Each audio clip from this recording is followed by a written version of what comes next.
LuSEEvo. See beyond the ordinary. What is Genesis really about? Is it simply the story of creation, or is it the foundation for everything that follows in the Bible? In this episode, we'll journey through the entire book of Genesis, from the creation of the world to Joseph's death in Egypt, and discover why this ancient book has shaped civilizations for thousands of years. Stories. Context. Genesis is the first book of the Bible and the first of the 5 books known as the Torah, or Pentateuch. Traditionally, it is attributed to Moses.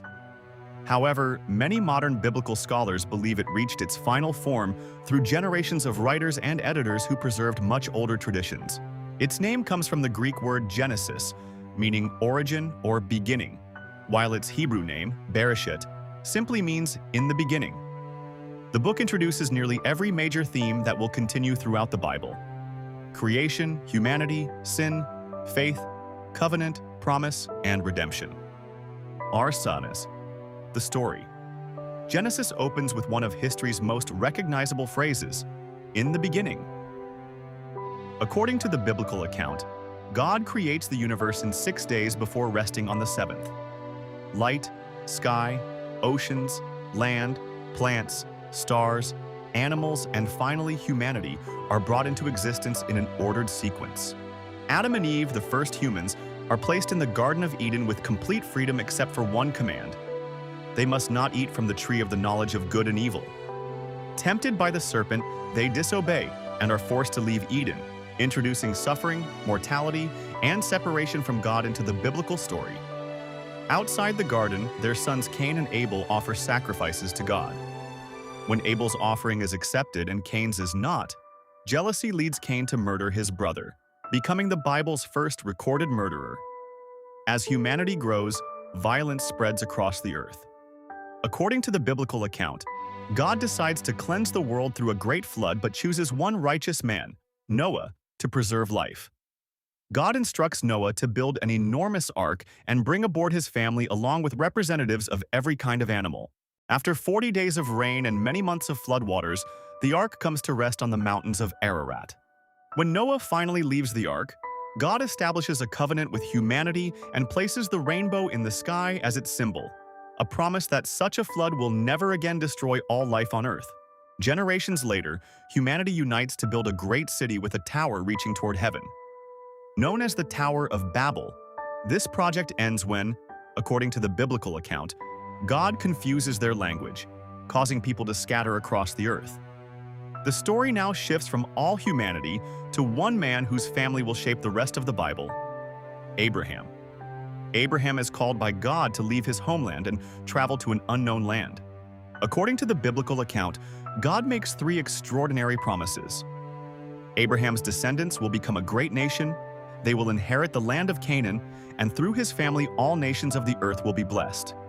Although Abraham and his wife Sarah are already elderly and have no children, they continue to trust this promise. Eventually, Sarah gives birth to Isaac, the son through whom the covenant continues. One of Genesis's most dramatic moments comes when God asks Abraham to sacrifice Isaac. At the last moment, according to the biblical account, God stops him and provides a ram instead. The story becomes a lasting symbol of faith, obedience, and trust. Isaac later marries Rebekah, and they have twin sons, Esau and Jacob. Jacob deceives his father to receive the blessing intended for his older brother and is forced to flee. During his journey, he dreams of a stairway reaching into heaven with angels ascending and descending between heaven and earth. God renews the covenant first made with Abraham. Years later, Jacob wrestles through the night with a mysterious figure. By morning, he receives a new name, Israel, meaning one who struggles with God. His 12 sons become the ancestors of the 12 tribes of Israel. Among those sons, one stands out. Joseph is deeply loved by his father, but his brothers become jealous after hearing his dreams, which seem to predict that one day he will rule over them. They sell Joseph to slave traders traveling to Egypt and tell their father that he has been killed by a wild animal. In Egypt, Joseph is sold into the household of Potiphar. After being falsely accused of a crime, he is imprisoned. Yet even there, his remarkable ability to interpret dreams changes the course of his life. When Pharaoh experiences disturbing dreams that no one can explain, Joseph interprets them as a warning of 7 years of abundance followed by 7 years of famine. Pharaoh appoints Joseph to oversee Egypt's preparations. Thanks to careful planning, Egypt stores enough grain to survive the famine while neighboring lands begin to suffer. Eventually, Joseph's own brothers arrive in Egypt searching for food, not realizing that the powerful official before them is the brother they betrayed years earlier. Instead of seeking revenge, Joseph forgives them. He recognizes that although his brothers intended to harm him, their actions ultimately led to the survival of countless people during the famine. Jacob and his entire family move to Egypt, where they are reunited with Joseph. Genesis ends with the deaths of Jacob and Joseph. Before he dies, Joseph expresses confidence that God will one day bring Israel's descendants back to the land promised to Abraham. He asks that his bones be carried there when that day comes. This closing scene quietly prepares the reader for the next chapter of the biblical story, the book of Exodus, where Joseph's descendants will no longer be honored guests in Egypt, but an oppressed people longing for freedom. Historical perspective. Genesis is one of the most studied books in human history. Traditionally, both Judaism and Christianity attribute its authorship to Moses. Many modern biblical scholars, however, believe the book reached its final form through the compilation of older written sources and oral traditions over several centuries.